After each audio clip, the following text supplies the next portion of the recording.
하늘이 뚫린 듯 억수 같은 비가 쏟아지는 칠흑 같은 밤. 미친 듯이 휘몰아치는 비바람 속에 위태로운 돌다리 하나가 놓여 있습니다.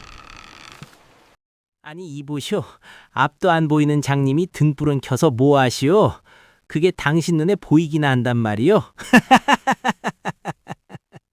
아버지, 도대체 왜 이러고 계신 거예요? 사람들이 미쳤다고 욕하는 거 안 들리세요? 비웃음 속에서도 그가 생명줄처럼 등불을 놓지 못한 충격적인 이유. 지금 밝혀집니다. 어서 오세요. 야담 주머니입니다. 구독과 좋아요 한번 꾹 누르고 이야기 보따리 한번 풀어볼까요? 자, 바로 꺼내봅니다. 하늘에 거대한 구멍이라도 뚫린 것일까요? 억수 같은 비가 세상을 집어삼킬 듯 쏟아져 내리는 어느 늦가을 밤이었습니다. 우르릉 쾅, 검은 하늘을 찢어발길 듯한 천둥 소리가 산골 마을의 고요를 깨뜨리고 성난 빗줄기는 메마른 대지를 사정없이 채찍질하고 있었습니다. 마을 어귀를 가로지르는 개울물은 무섭게 불어나 금방이라도 낡은 돌다리를 부숴버릴 듯 시커먼 입을 벌리고 콸콸 흘러가고 있었지요. 그 살벌한 풍경 속에 위태롭게 서 있는 그림자 하나가 있었습니다. 낡은 돌다리 한가운데 웬 노인 한 분이 망부석처럼 우두커니 서 계셨습니다. 오래되어 색이 바랜 갓은 이미 비에 젖어 형체를 알아볼 수 없이 쭈글쭈글해졌고 얇디 얇은 무명 적삼은 차가운 빗물에 흠뻑 젖어 노인의 앙상한 몸에 처량하게 달라붙어 있었습니다. 살을 애는 듯한 차가운 강바람이 불어올 때마다 노인의 야윈 어깨는 젖은 낙엽처럼 파들파들 떨렸습니다. 노인의 이름은 김노인. 마을 사람들은 그를 눈먼 김노인이라 불렀습니다. 가까이서 들여다본 노인의 두 눈은 마치 짙은 안개가 낀 것처럼 하얗게 탁해져 굳게 닫혀 있었습니다. 세상의 빛을 잃어버린 지 아주 오래된, 앞을 전혀 보지 못하는 장님이었던 것입니다. 그의 세상은 밤이나 낮이나 똑같은 칠흑 같은 어둠뿐이었습니다. 그런데 참으로 기이하고도 의아한 일이었습니다. 앞을 보지 못하는 그의 손에 대나무로 엮은 낡은 청사초롱 등불 하나가 소중하게 들려 있었기 때문입니다. 심지어 그 등불 안에는 작은 촛불이 타고 있었습니다. 비바람이 몰아칠 때마다 위태롭게 흔들리며 꺼질 듯 말 듯 춤을 추는 그 주황색 불빛. 자신은 볼 수도 없는 그 빛을 노인은 마치 생명줄이라도 되는 양 두 손으로 감싸쥐고 있었습니다. 도대체 앞도 보이지 않는 그가 누구를 위해 이 폭풍우 속에 서 있는 것일까요? 시간을 거슬러 올라가 봅니다. 지금은 저토록 초라한 늙은이가 되었지만 김노인에게도 눈부시게 환한 봄날 같은 시절이 있었습니다. 젊은 시절에 그는 마을에서 제일 가는 성실한 농사꾼이었습니다. 비록 가진 것 없는 가난한 소작농이었지만 마음씨 고운 아내와 혼인하여 토끼 같은 자식을 얻었을 때 그는 세상을 다 얻은 것만 같았습니다. 갓 태어난 아들 철수를 처음 품에 안았던 날을 그는 죽을 때까지 잊지 못했습니다.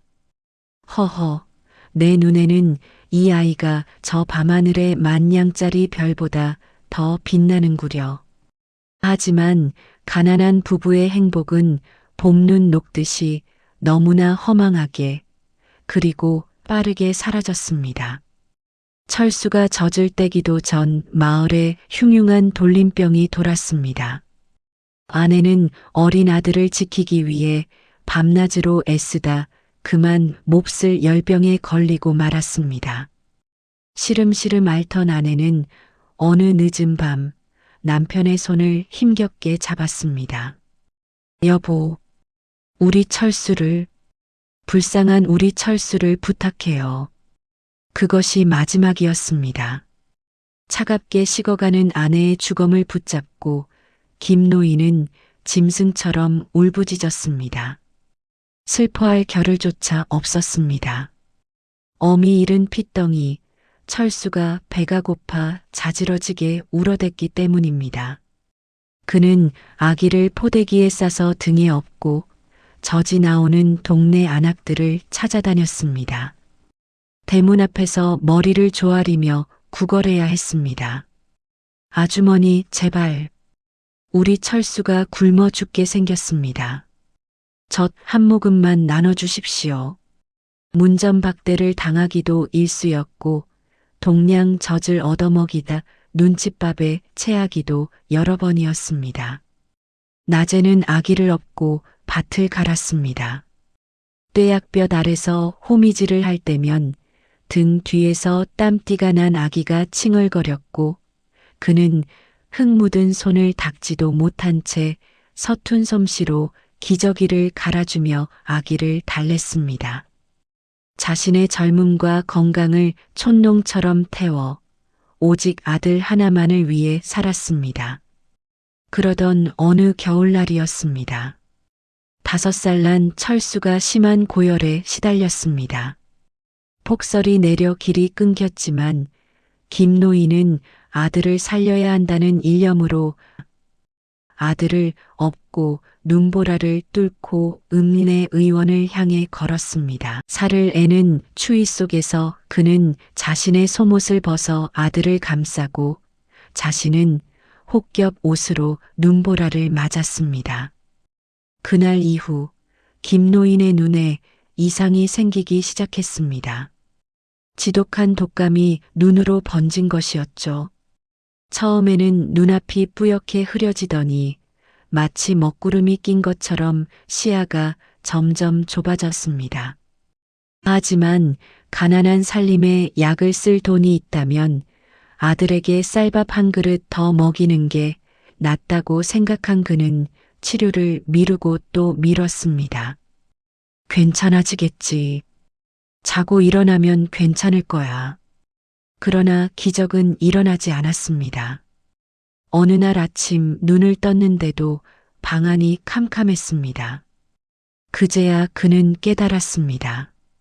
자신이 영영 앞을 볼 수 없게 되었다는 것을. 세상은 암흑천지가 되었습니다. 더 이상 사랑하는 아들의 얼굴을 볼 수 없다는 사실에 그는 억장이 무너져 내렸습니다. 부엌구석에 쪼그리고 앉아 그는 소리 죽여 울었습니다. 하지만 그는 주저앉지 않았습니다. 아니, 주저앉을 수 없었습니다. 자신의 옷자락을 잡고 아버지, 배고파라고 말하는 철수가 있었기에 그는 마음의 눈을 뜨고 다시 일어섰습니다. 지팡이의 의지에 밭을 더듬거리며 농사를 지었고 손의 감각만으로 밥물을 맞추어 아들을 먹였습니다. 손가락은 칼에 베어 상처투성이가 되고 정강이는 부딪혀 멍이 가실 날이 없었지만 아들이 아버지가 해준 밥이 제일 맛있다고 말할 때면 그는 칠흑 같은 어둠 속에서도 환한 빛을 보았습니다. 아비의 뼈를 깎는 희생을 먹고 자란 철수는 어느덧 훤칠한 소년이 되었습니다. 하지만 몸이 자랄수록 그의 마음 한구석에는 삐뚤어진 그늘이 자리 잡기 시작했습니다. 철수는 가난하고 눈먼 아버지가 창피했습니다. 친구들이 야 장님 아들 지나간다. 지팡이 짚고 흉내 내보자. 라고 놀릴 때마다 철수의 얼굴은 수치심으로 붉게 달아올랐고 주먹을 꽉 쥐었습니다. 그는 아버지가 학교 앞에 마중이라도 나오는 날이면 불같이 화를 냈습니다. 아, 진짜. 학교 오지 말라고 했잖아요. 애들이 다 쳐다본단 말이에요. 앞도 안 보이면서 왜 자꾸 나와서 망신을 줘요. 철수는 아버지의 손을 거칠게 뿌리치고 혼자 앞서 걸어가 버리곤 했습니다. 아들의 모진 말, 비수 같은 그 한마디 한마디가 김노인의 가슴에 대못처럼 박혔습니다. 하지만 아비는 보이지 않는 눈에서 눈물을 흘리면서도 혹여나 아들이 자기 때문에 기가 죽을까봐 미안해할 뿐이었습니다. 미안하다. 내 미안하다. 이 못난 아비가 죄인이다. 아버지는 죄인처럼 고개를 숙였고 철수는 그런 아버지를 외면한 채 방문을 쾅 닫고 나가버리곤 했습니다. 철수가 성인이 되자 상황은 더욱 악화되었습니다. 그는 마음을 잡지 못하고 읍내에질 나쁜 무리와 어울려 다니기 시작했습니다.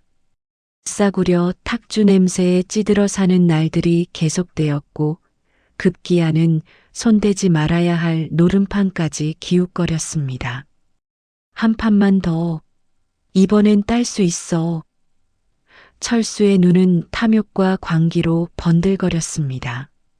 아들이 밖에서 흥청망청 세월을 보내는 동안 김노인은 차가운 냉골방에서 홀로 뜬 눈으로 밤을 지새웠습니다.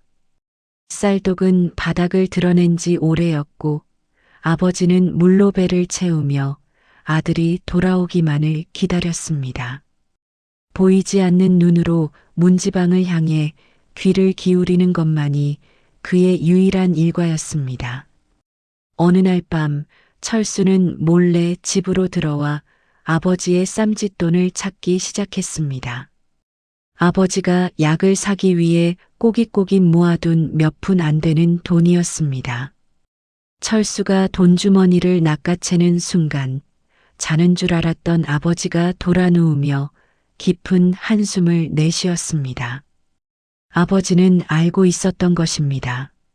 하지만 아들이 도둑이 되는 것을 볼 수 없어 자는 척 눈물을 삼키고 있었던 것입니다. 아버지, 돈 더 없어요?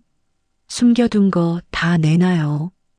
돈을 다 탕진하고 돌아온 날이면 철수는 행패를 부렸습니다. 가사는 탕진되어 집안에는 성한 세간살이가 하나도 없게 되었습니다. 마을 사람들은 혀를 찼습니다. 저런 천하의 불효막심한 놈. 하지만 김노인은 귀를 막고 아들을 감쌌습니다.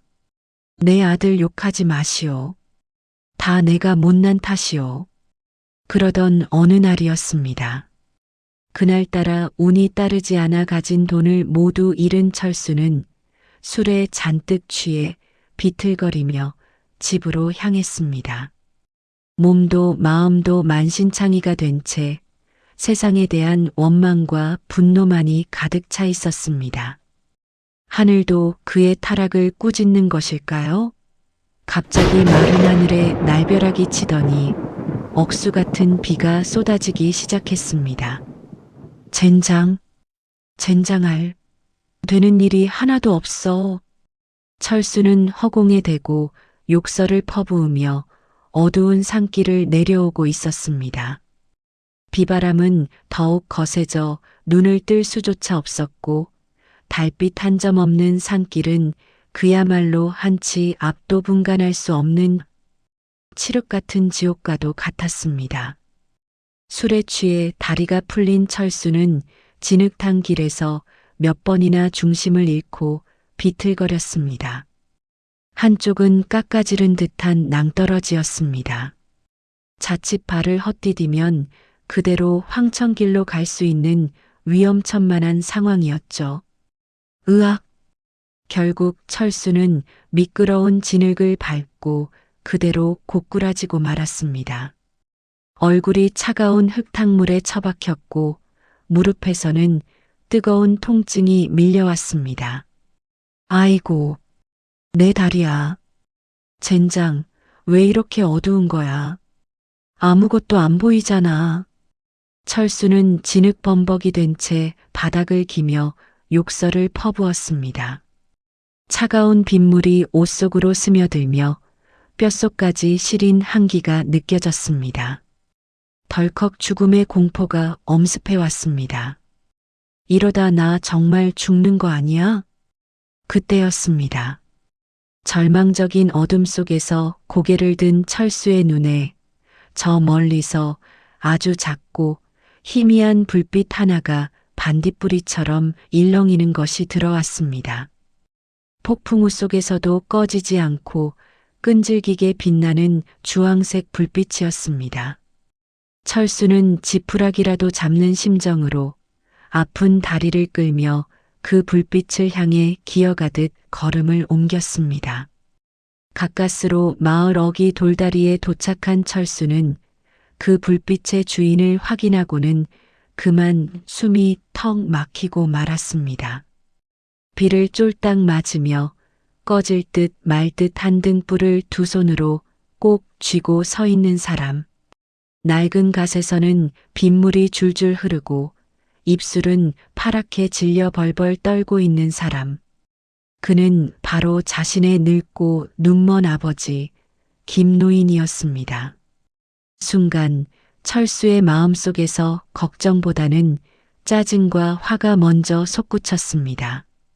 자신의 초라한 꼴을 들킨 것 같은 수치심 때문이었을까요? 철수는 벼락같이 소리를 질렀습니다. 아버지, 지금 여기서 뭐 하시는 거예요? 앞도 안 보이면서 이 밤중에 등불은 왜 들고 나와서 청승을 떠시냐고요. 동네 사람들이 보면 또 미친 노인네라고 욕할 거 아니에요. 아들의 고함에 김노인은 깜짝 놀라 몸을 움찔 떨었습니다. 하지만 이내 그 목소리가 그토록 기다리던 아들의 것임을 알아채고는 비에 젖은 그 주름진 얼굴에 환한 미소가 번졌습니다. 뭐냐? 철수냐? 이제 오는 게냐? 비가 많이 와서 걱정했다. 어디 다친 데는 없느냐? 아버지는 젖은 손을 허공에 휘저으며 아들의 어깨를 더듬어 찾았습니다. 철수는 아버지의 손을 뿌리치며 투덜거렸습니다. 아니, 그러니까 이 등불은 뭐냐고요. 아버지 눈엔 보이지도 않잖아요. 그러자 김노인은 등불을 고쳐주며 너무나 담담하고 온화한 목소리로 나직이 말했습니다. 그래, 내 눈에는 이깟 불빛이 아무 소용없지. 그렇고 말고. 하지만 말이다. 술에 취해 돌아오는 내가 혹여나 이 어두운 길에서 발을 헛디뎌 다칠까봐. 내 눈에는 이 불빛이 보일 테니 이거 보고 조심히 오라고. 그래서 들고 나왔단다. 순간 쌓아 쏟아지는 빗소리가 멈춘 듯 철수의 세상이 정지했습니다. 머리를 무언가로 강하게 얻어맞은 듯한 충격이었습니다. 자신은 아버지를 부끄러워하고 무시했건만 아버지는 그 보이지 않는 눈으로 오직 자식의 앞길만을 걱정하며 이 비바람 속에서 몇 시간이고 서 계셨던 것입니다. 자신이 비웃던 그 낡은 등불은 단순한 불빛이 아니었습니다. 그것은 자식을 향한 아버지의 타오르는 생명이자 꺼지지 않는 사랑 그 자체였습니다. 철수는 그 자리에 털썩 주저앉았습니다. 그리고 아버지의 젖은 다리를 부여잡고 짐승처럼 통곡하기 시작했습니다.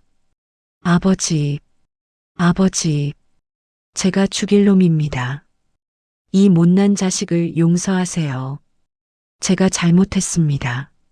아버지, 뜨거운 눈물이 차가운 빗물과 섞여 볼을 타고 하염없이 흘러내렸습니다. 아버지는 바닥에 엎드려 우는 아들의 등을 그 거친 손으로 가만히 쓸어주었습니다. 아니다, 괜찮다. 내가 무사히 왔으니 되었다. 울지 마라. 어서 가자. 날이 춥다. 그날 밤 철수는 늙고 지친 아버지를 등에 업고 집으로 돌아왔습니다. 아버지의 등은 너무나 가벼웠습니다. 그 가벼운 무게가 철수의 가슴을 더욱 아프게 짓눌렀습니다. 아버지의 손에 들린 등불은 여전히 따뜻한 빛을 내뿜으며 두 사람의 그림자를 길게 비추고 있었지요. 그날의 등불은 철수의 마음속 어둠을 완전히 몰아냈습니다. 그 후로 철수는 완전히 다른 사람이 되었습니다. 술과 노름을 끊고 아버지가 그랬던 것처럼 성실하게 밭을 갈았습니다. 아침 저녁으로 아버지의 손발이 되어드렸고 맛있는 음식이 생기면 제일 먼저 아버지의 입에 넣어드렸습니다. 마을 사람들은 이제 철수를 효자철수라 불렀습니다. 김노인의 얼굴에는 웃음꽃이 떠날 날이 없었지요. 그리고 몇 년 뒤 김노인은 아들이 지켜보는 가운데 편안히 눈을 감았습니다. 임종의 순간 아버지는 아들의 손을 꼭 잡고 마지막 유언을 남겼습니다. 철수야, 나는 이제 눈을 뜨러 간다. 너를 만나서 내 인생은 참으로 환하고 행복했다.